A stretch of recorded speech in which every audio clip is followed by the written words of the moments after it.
السلام علیکم dear students, آج ہمارے لیکچر نمبر 7 کا آغاز ہوگا۔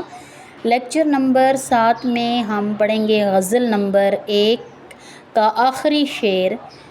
یہ مکتبی ہے کیونکہ اس میں شاعر نے اپنا قلمی نام حسرت استعمال کیا ہے۔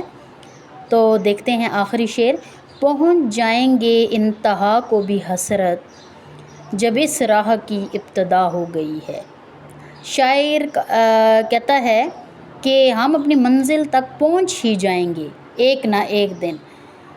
راستے کی شروعات تو ہو چکی ہے، آغاز ہو چکا ہے۔ حوالہ شعر دیکھیں۔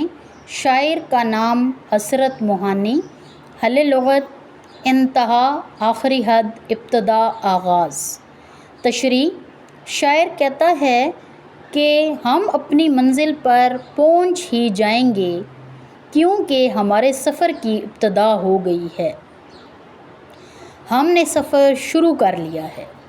بیٹا دیکھیں، کسی بھی کام کو کرنے کے لیے کہ پہلا سٹیپ لینا مشکل ہوتا ہے۔ جب ہم ایک دفعہ پہلا سٹیپ اٹھا لیتے ہیں تو پھر باقی جتنے بھی اس کے راستے میں مشکلات آتی ہیں وہ ہمارے لیے کوئی معنی نہیں رکھتی۔ تو شاعر بھی اسی طرح ہی کہہ رہا ہے کہ ہم اپنی منزل پر پہنچ ہی جائیں گے، ہمارے سفر کی ابتدا ہو چکی ہے، ہم نے سفر شروع کر لیا ہے۔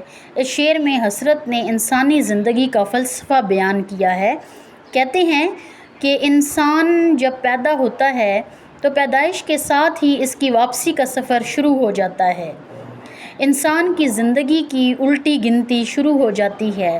موت برحق ہے، موت سب کو آنی ہے، کہ ہر ذی روح نے موت کا ذائقہ چکھنا ہے۔ کسی نے جلد تو کسی نے بدیر اس دنیا سے جانا ہے۔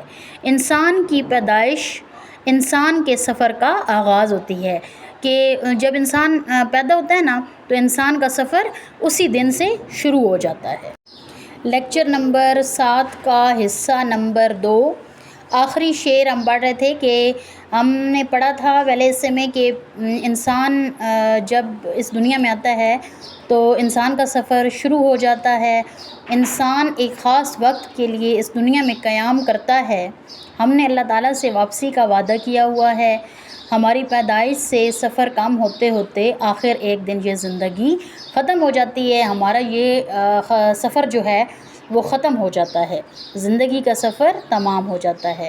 بقول شاعر، چلے تو کٹ ہی جائے گا سفر آہستہ آہستہ، ہم اس کے پاس جاتے ہیں مگر آہستہ آہستہ۔